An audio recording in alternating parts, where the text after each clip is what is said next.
Welcome inside the War Room. I'm your host, Andrew Valancourt, and we're back today for episode 39 of the Dynasty War Room podcast.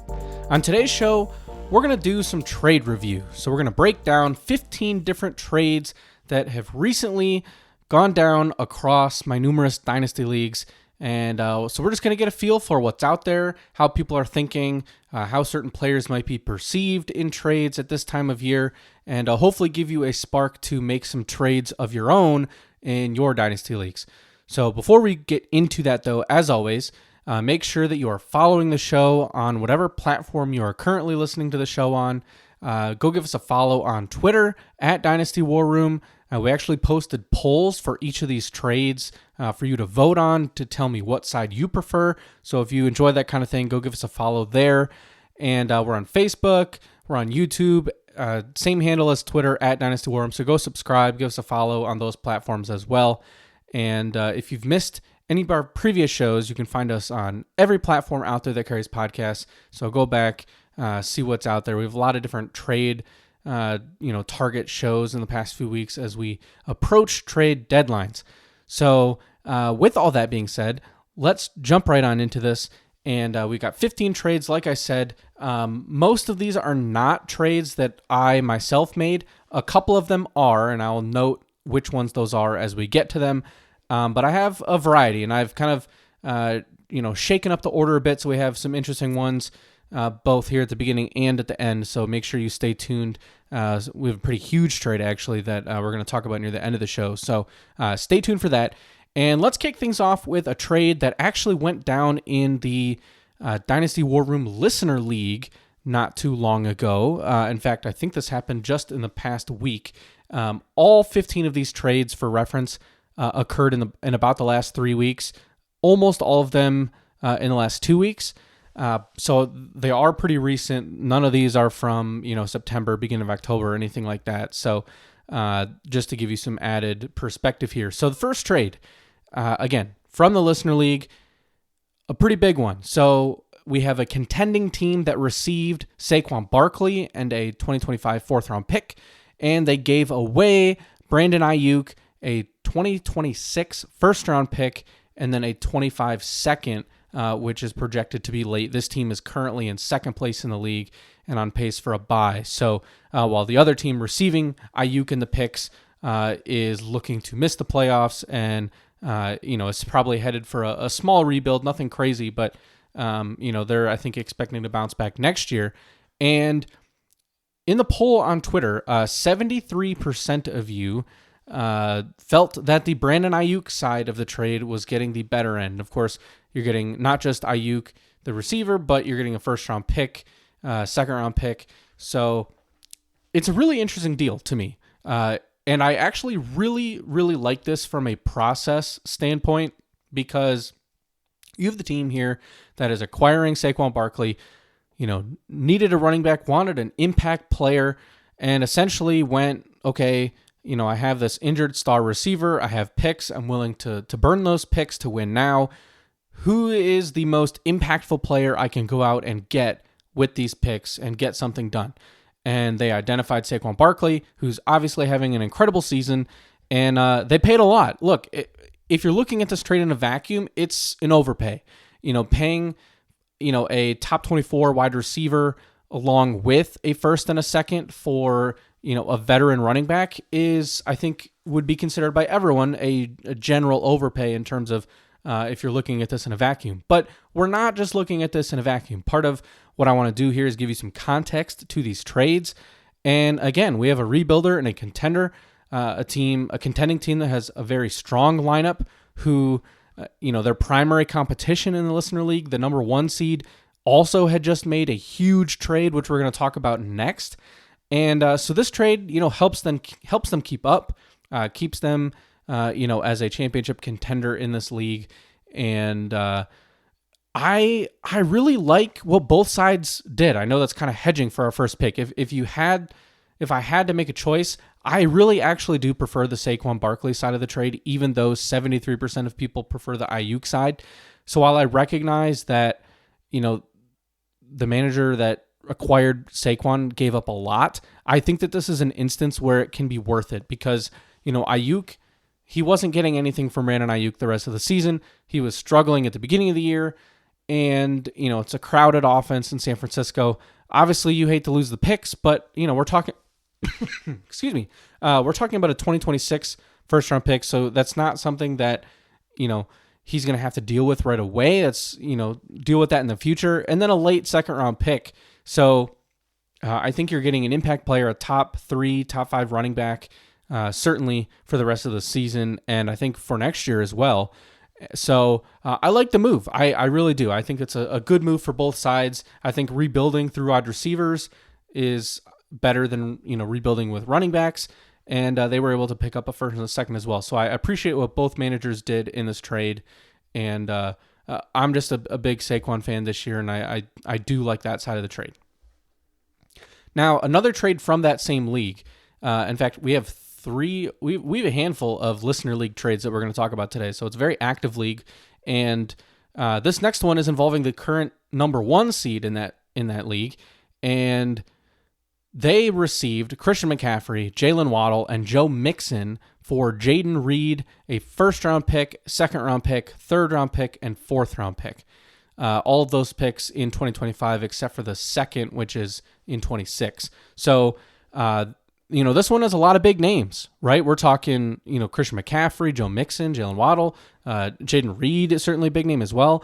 And Twitter voted for the Christian McCaffrey, Waddle, Joe Mixon side. 73% of you favored that deal. And I agree. I think this is really good value for those veterans.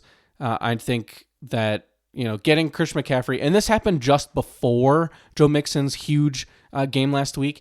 So, that, game was not in the cards yet. However, Mixon has been very, very good this year. McCaffrey coming back from injury, obviously a great time to acquire him if you're a contender. And then Jalen Waddle, I think it's a good buy low opportunity. He's had a really rough season, but I don't think that he is just going to be stuck as this, practically unstartable fantasy asset moving forward. I think that, this year maybe it's obviously not quite there, but, the Tua injury and various things. Next year, though, I certainly expect better things out of Jalen Waddle. But even aside from that, acquiring, 2 top 5 running backs for rest of season for, basically a set of 1 year's worth of draft picks and then Jaden Reed, I think that's a really good move for a contender. I mean, this makes this contenders team extremely strong.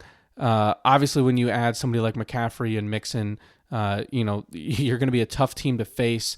And, Jaden Reed, I think he's kind of established himself as the, wide receiver that you would like to own in Green Bay. He's had a good year. I expect him to finish the year strong.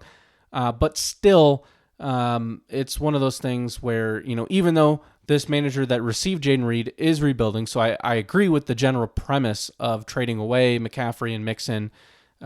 It's a situation where I think you still could have, done this trade potentially without Waddle. But again, from that manager's perspective, as I try to both sides this, I'm going to try to explain, get in the mind of each manager here. They're getting a young stud wide receiver that will help their rebuild and a bunch of picks, including a first-round pick this year to help them rebuild. Now, what I think is very interesting about this, if you go deeper, is that the manager that traded away McCaffrey had just acquired Christian McCaffrey at the beginning of the season. So it ended up really kind of being a wash when you compare those two trades because he did give up a first-round pick and a couple other pieces to get him. So it almost ends up being Jaden Reed for Joe Mixon and Jalen Waddle. So if you look at it from that perspective, it's not all that crazy. So again, another interesting move. I think this is really good for the contender again, but I can see what the other side is doing. I just happen to think the return came up a little bit light, given how those players, both are perceived and how they're producing so far this year. All right, so now we have the first trade that I was involved in. Now this is also the listener league, so I think these are generally the way I've had these, ordered in the spreadsheet is, by league. So the first 4 trades here are all going to be from the listener league, and This one is one that I did. So I received James Conner and Malik Washington, and I gave up a 2026 second round pick. Now, the team that gave me James Conner, this was about 2 weeks ago or so. At the time, it looked like they might be missing the playoffs. They were trying to unload. They have a lot of vets that they were trying to get rid of, and a young core they were hoping to build around. And acquiring a second round pick certainly helps with that. And I think this is one of those sort of like picture perfect dynasty moves for both sides. And there's going to be a few that are like this that we talk about later, where if you're a contending team and you want picks and you have an aging veteran that you really don't know how much value they're going to have after this current season, getting a second round pick or better for a player like that, I think is always generally a good process, a good move. Now, I'm a playoff team in the Listener League. I, for at least until this week, was contending for a bye week. I'm not so sure that's going to happen, given some of the moves that, the top two teams have made in the last week or so. But I still have a pretty strong playoff team, hoping to make a run. And I was thin at running back. So I had some bye week issues. Tony Pollard was banged up, and I needed another running back that I could start. And so I kind of have a trio of running backs there in that league now that I can play. But Connor and Pollard are, the two guys along with Chase Brown that, I can plug in my lineup. I can rotate them how I need to. I have an extra flex option. And, at the time of this trade, we hadn't seen, multiple weeks of Chase Brown being the absolute, dude on that team. So it was a depth move. Bye weeks were coming up. Needed to make something happen because I really didn't have any startable running backs left on my bench outside of those other guys. So Twitter likes my side of the trade, the James Conner end of the deal, by a 74 to 26% margin. So I think you can kind of see a trend here that, people in general, especially this time of year, do tend to favor the player sides of deals. And I think that goes back to something important that we talked about a few episodes ago in terms of the life cycle of trading in dynasty leagues. Right now, players are worth the most that they will be worth at any point in the year. Right now, you have contenders pushing to make the playoffs, trying to do whatever it takes to put their team over the edge. And draft picks are decreased in value right now, which, is something that as a rebuilding team you can really take advantage of. Start bidding wars, and because those draft picks are going to gain some serious value once we get to the offseason, especially when we get closer and closer to the NFL draft. People start getting enamored with rookies and all that sort of thing. So, this pick for me, given that it's a 26 second, I wanted to hold on to my second round pick in this year, and so the other manager was agreeable to a future pick. And so I think it works out well, and, Connor will be a nice addition to my team. And as the other manager, starts to reload, it's actually interesting. I think that team actually might still end up making the playoffs. They were kind of a borderline team, and I think they were trying to make the push to, to rebuild, but they just have kept winning, even without James Conner and some of the other pieces that they've traded away. So, in fact, they're sitting in the 6th spot right now. So, still definitely a chance, which, hey, if you can make that happen, if you make moves to rebuild for the future and you still make the playoffs and are winning games, hard to complain about that scenario. So, all right, so moving on to trade number 4. So we'll try to move a little bit faster through these trades. The final one from the Listener League, and this was a 2026 first-round pick was traded away in return for Kirk Cousins, Khalil Shakir, and a 26 4th-round pick. So this is a very interesting type of move where instead of trading a first-round pick for one elite asset, you use it to acquire 2 good players to, give you some depth, boost your overall lineup. And interestingly enough, the team that acquired the 26 first is also the team that traded me James Conner for a 26 second. So they're loading up on those 26 picks and, trading away, Cousins and Shakir in this trade. But the manager that is acquiring Cousins and Shakir is not going to make the playoffs. So it's it was interesting from that perspective in terms of, I think at the time, 2 weeks ago, they still felt like they had a pretty good shot, and they're not out. There's still a few weeks left of the season, so anything can change. This particular league is one that plays against the league median every week, so it's an extra opportunity to gain in the standings. But if you're looking at this from a pure value standpoint, I have been a huge fan of Khalil Shakir. I think he's the clear number one receiver on that team, and he's kind of established himself there even with Amari Cooper, who's been banged up.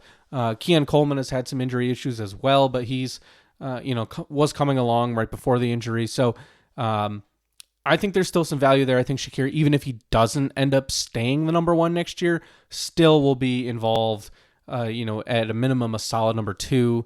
And especially in a PPR league like this, a guy like that's just going to catch a lot of passes, rack up the yards, is very valuable.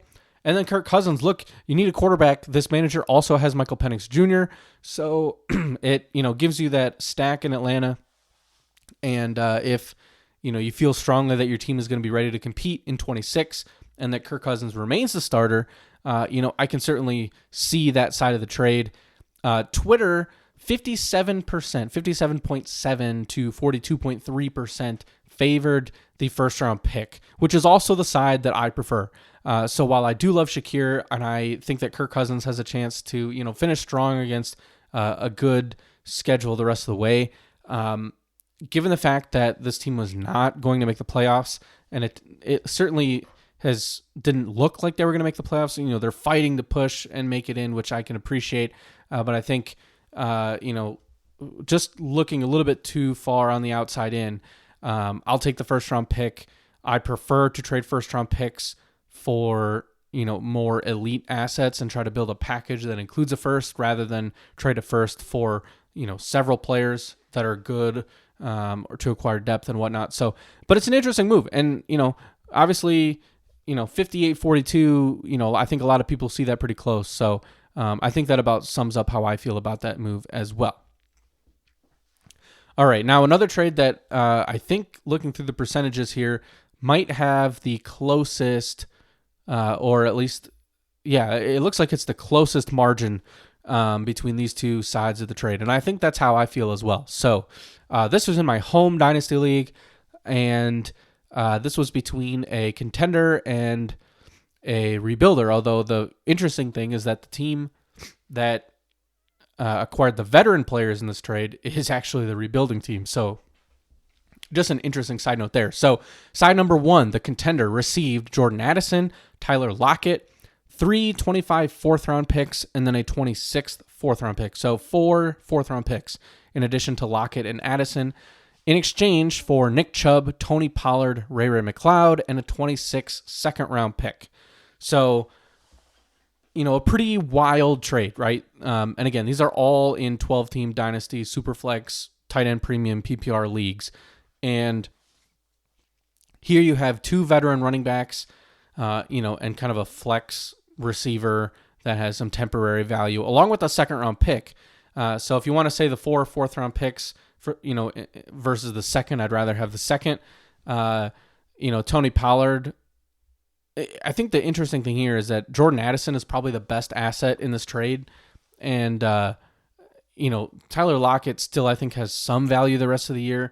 But look, the rebuilding team has an outside shot to make the playoffs still. They're not completely out of it yet, and so they're really just going for it. They're pushing the chips in, and it's sort of a unique trade because if you get the higher draft pick and you still acquire the 2 startable running backs, and I think he's actually going to be playing McLeod every week as well. So it's an interesting move. I prefer the Addison Lockett side simply because I think Addison is the best player in the deal.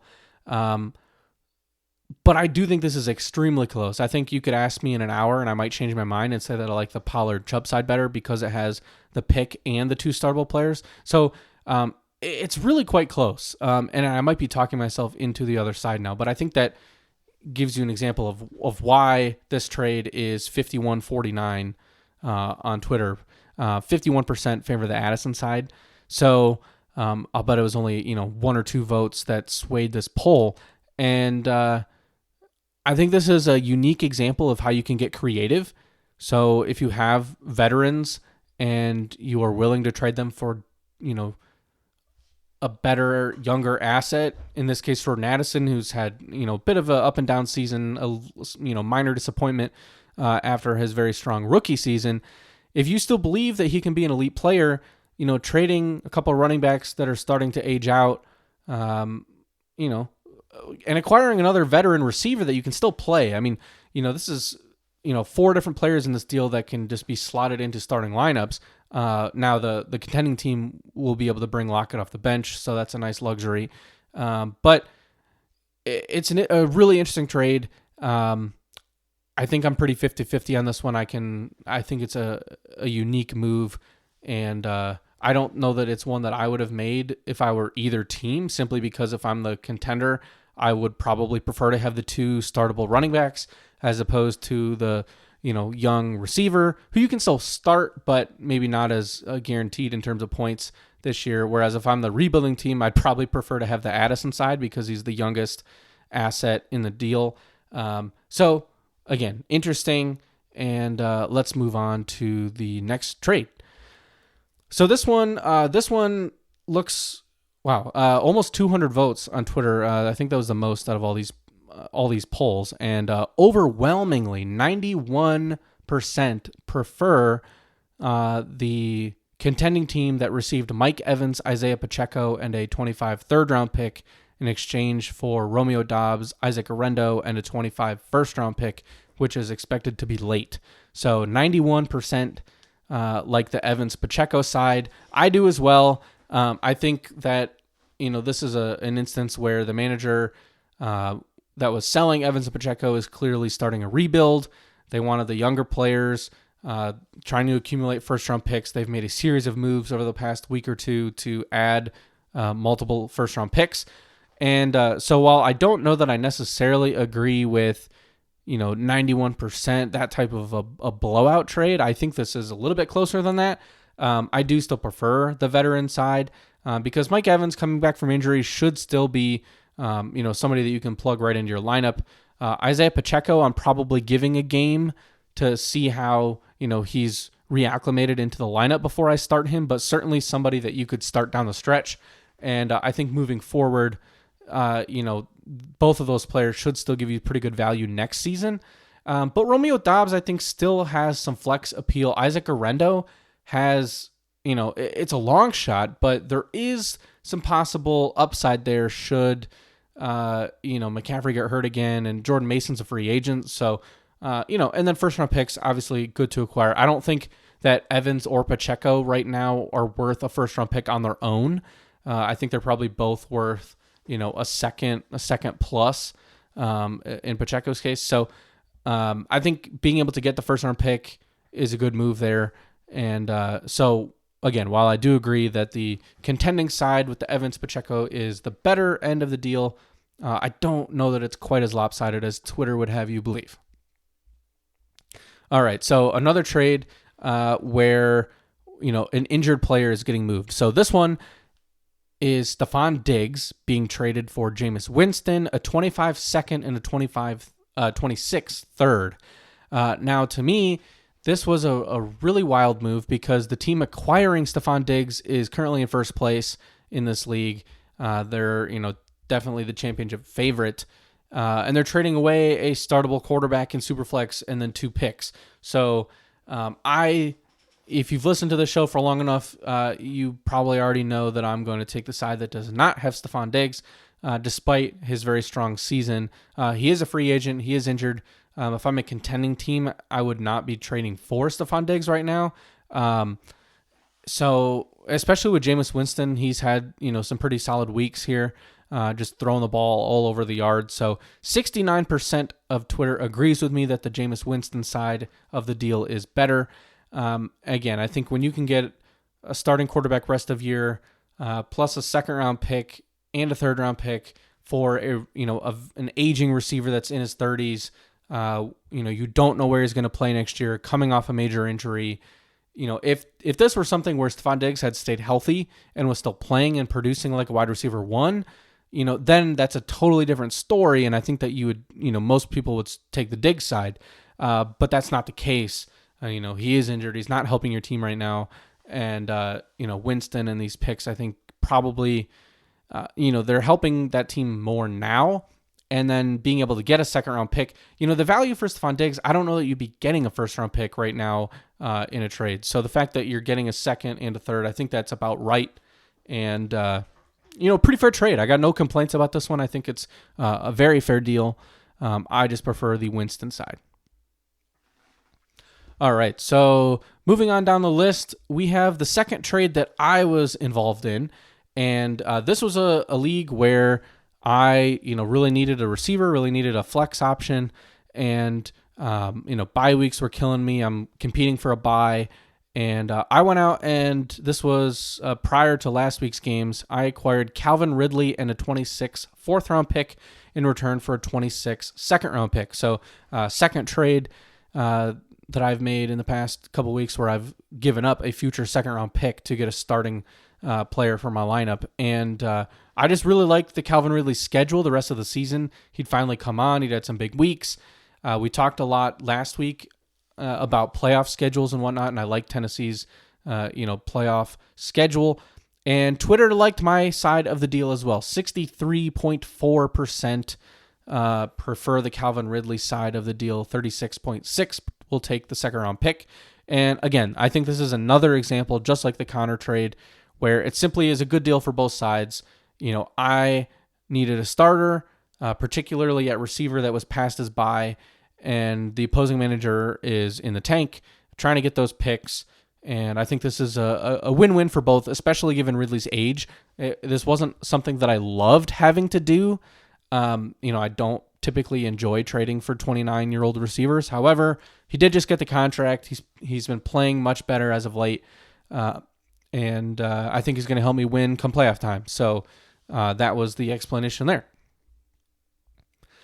All right, so now we got two trades that I'm going to talk about kind of together fairly quickly, and they're both just receiver for a second-round pick straight up in 2025. So the first one is Courtland Sutton for a 25 second, and the second is Darnell Mooney for a 25 second. And I thought this was really interesting because in the polls, similar amount of votes, 61% of you preferred the second-round pick over Courtland Sutton. However, 56% of you preferred Darnell Mooney to the second-round pick compared to 44% that preferred having the draft pick. So I think that tells you that people are valuing Darnell Mooney over Courtland Sutton right now, which I think is about right. I think that these are two more examples of, similar to the Ridley trade, just teams that needed receivers, needed startable players, and they've been playing well. And I completely understand both sides for both trades.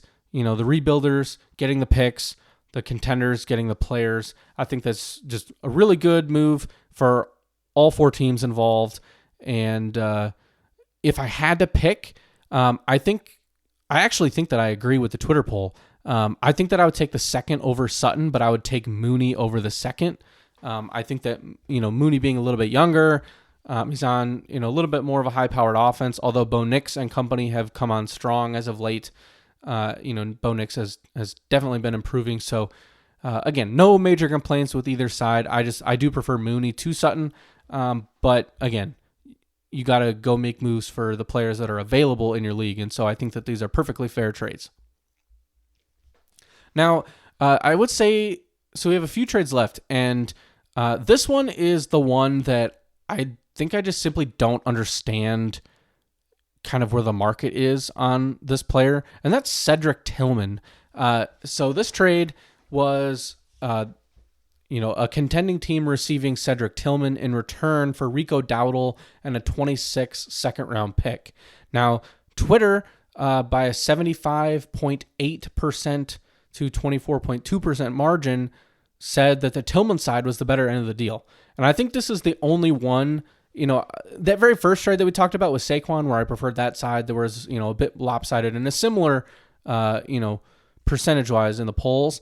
That one, I get it. We're in a vacuum. The value is clearly on the, the picks and the receiver side. But this, I don't understand this one.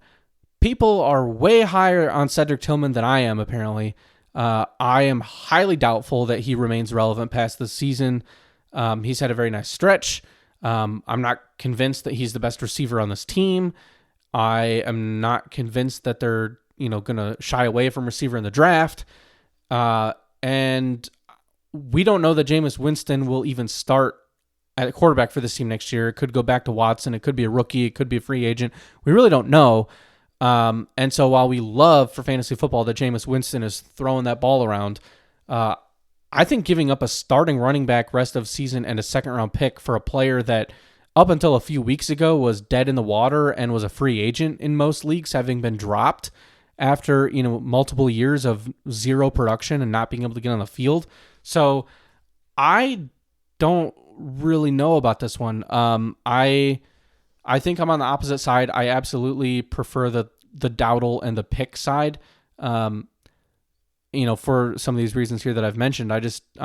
Maybe I'm not a believer, but I don't see it. He's certainly had, a nice few weeks, but I still prefer Jerry Jeudy in this offense. And could Tillman maintain, value as a wide receiver 2 in this offense moving forward, or wide receiver 3? Absolutely. It's hard to argue with those 3 games of very strong production, but I don't know. I'm just not sure. He didn't do anything as a rookie. Maybe it's just another one of these late bloomer type of scenarios, which if that's the case, obviously this would probably end up being a huge steal should he turn into something like Nico Collins. So we'll see. I'm skeptical. I just think the Browns organization, it's tough to fully buy in sometimes to players there, with, the way that they do things, but, Twitter likes Cedric Tillman. So, hey, if you have Cedric Tillman, I think this is a sign you can get a lot for him right now. If you want to talk him up, hey, he's got the size, the weight, he's, 6'3", 215. He's second-year player, late breakout, and you want to go, this trade indicates to me that you can, sell Tillman for a late first-round pick, which I would do. Now, this will come back to bite me if in a year or two from now he, is a top 10 receiver, but I think that is, I'm skeptical of that happening. So I disagree with Twitter here. I am in the 24% of you that like the Dowdle and a second side. Now, obviously, Dowdle had a rough week last week, but again, and his value is a bit questionable, right? We don't know that he's going to be a starting running back next year. I think the safe assumption is he will not be, that Dallas will draft a running back in this very strong running back draft class. So if you look at it from that perspective in terms of, hey, does that manager, are they going to be starting Rico Dowdle, week in, week out?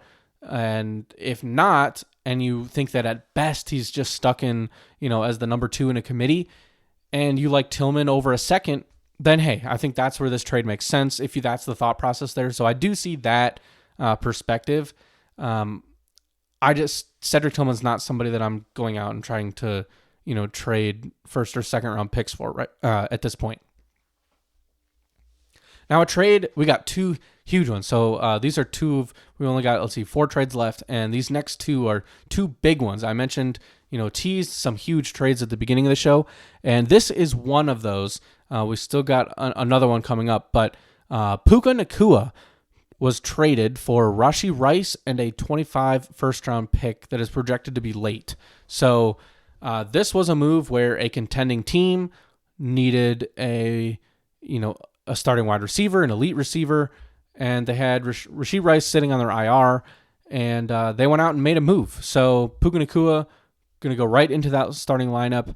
And this, I think, is a really fascinating move because, again, if you look at this from a vacuum versus in a practical standpoint, I think that you probably view it a bit differently. Practically speaking, getting Puka Nacua, if you're trying to win a championship over somebody that's out for the season, obviously that's a win. I love Puka. I think he's a top 10 dynasty receiver. I think this is a very, very fair trade. This one, again, the poll, very close. 53 to 47, 53% prefer the Puka side, 47% prefer the Rashee Rice side with the pick. And again, I think this comes down to, the position of where your team would be. But if you look at this in a vacuum from just a value position, I think that Rashee Rice is the clear number one receiver in Kansas City. He was on an absolute heater to start the year. Obviously, it's a bummer that he got hurt, and he's probably still going to be, facing some sort of suspension. So, a bit tough. However, Puka, he's still tied with Matthew Stafford, who loves to target him and Cooper Kupp. So I get it. I get both sides. I like Puka a lot. It's hard for me to say that I don't prefer the Puka side, but I think I would give a slight edge to the Rice and a first, just because I think next year, when healthy, there probably won't be a big difference between Rice and Nacua. So this really just depends on if you truly are a championship contender or not. If you're not one of those teams, like if you're not a bye week team, then I probably prefer the Rice side. But if you are, and you got an absolutely amazing lineup outside of that one spot you need to fill, then I would take the Puka side. So, it makes sense to me why this poll is so close. But in a vacuum, I think overall the chance, of Rice being equal or better than Puka, and then if you hit on that first round pick, I just think that is the better long-term move. But again, really interesting trade. It's an awesome trade if you're in a league that does the rookie order by reverse max points scored. So getting Puka out of your lineup and getting rid of those points in return for a stud elite receiver that's going to accumulate you 0 points and not hurt you in the race for a first or second overall pick, and you still get a draft pick on top. I think that's a really good move if you're rebuilding. So, again, good move for both sides. All right, so another big trade. We have a top quarterback getting traded here. So we have Justin Herbert, who's really come on as of late as the Chargers, barrel towards the playoffs, and Kenneth Walker in return for Justin Jefferson and Trey Palmer. So if you kind of just assume that Palmer was just a added throw in, this happened 2 weeks ago. So I think the thought was, hey, Trey Palmer might get some targets in this, Tampa offense. Didn't really come to fruition. However, it's basically Herbert and Walker for Justin Jefferson. So 72% of you prefer the Herbert Walker side over Justin Jefferson. I agree. But this is big boy dynasty trades right here. I mean, this is a big move. I mean, to trade away somebody like Jefferson, to trade away somebody like Herbert, that takes some stones. That's not a move that you just do on a whim. And, this was a situation where the team with Herbert and Walker was a rebuilding team. They were loaded with rookie quarterbacks. I believe they have Caleb Williams and Jaden Daniels and J.J. McCarthy in this league. So, lots of young talent at quarterback. They rebuilding, so they weren't going to just stick around and wait things out with Kenneth Walker. This was the team that just had the first overall pick and a bunch of other first-round picks. And they did not have much of anything at wide receiver. It was Zay Flowers and nobody else. So, from that perspective, this is where you're trading, based on, where you have depth. This manager was loaded at quarterback and had sufficient depth at running back. They could afford to part with Justin Herbert in return for, a top 3 wide receiver in all of football, arguably number 1. And so I think it really makes a lot of sense for both sides. It's a good move. I think from a value standpoint, again, I'm going to take the one with, Herbert and Walker, because you're getting 2 elite assets there. You're getting a top 12 running back and a top 10 quarterback. But I see both sides, right? You're getting the number 1 wide receiver. And for that particular team, you already had a series of other quarterbacks that you can start. You didn't have to rely on Herbert every week. So another good move for both sides. I do like, in a vacuum, the Herbert Walker side a little bit better. All right, 2 more trades.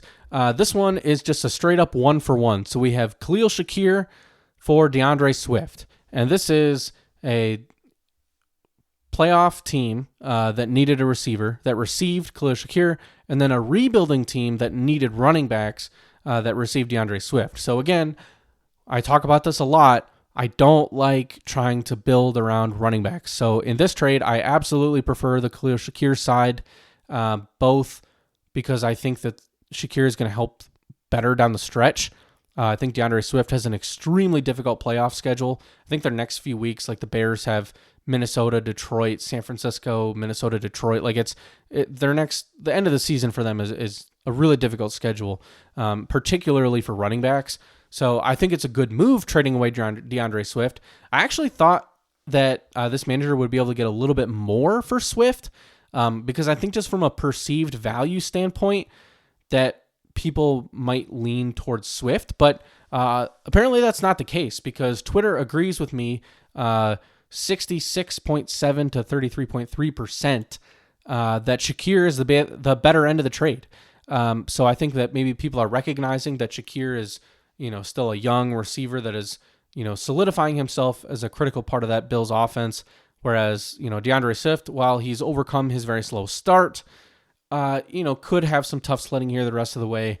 But he is still young. He's got some years on his deal, so I can understand to a point, what each side was thinking here. I just don't know that I would have been looking to acquire a running back as a, bottom three team that is probably in a multi-year rebuild. I think those receivers last longer.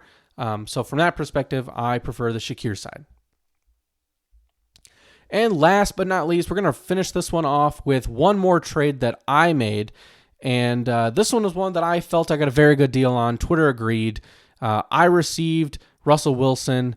I gave away a 25 third-round pick and Baltimore running back Rasheen Ali, who hasn't really done anything this year as a rookie. And Twitter felt that I got the better end of this deal, 82% like the Russell Wilson side. And to me, this was a simple situation where Jared Goff was my QB1 and Daniel Jones was my QB2. And fortunately, I made this trade last week before the Daniel Jones news came out. So, I would have needed to make a move regardless. But I did not want to be in a situation where I had to start Daniel Jones every week. And I have a top 3 team in this league. I wanted to go out, get somebody to plug into my lineup. And Russell Wilson is somebody that I'm going to be starting the rest of the year. So I think it's actually really interesting because I've seen Russell Wilson be traded for a second-round pick. I've seen him get traded for a third-round pick. I've seen him be traded for third and a player. I've seen a lot of different trades with him. Kind of same with Jameis Winston. I've seen him traded for a third. I've seen him traded for a second. I've even seen him traded for a fourth.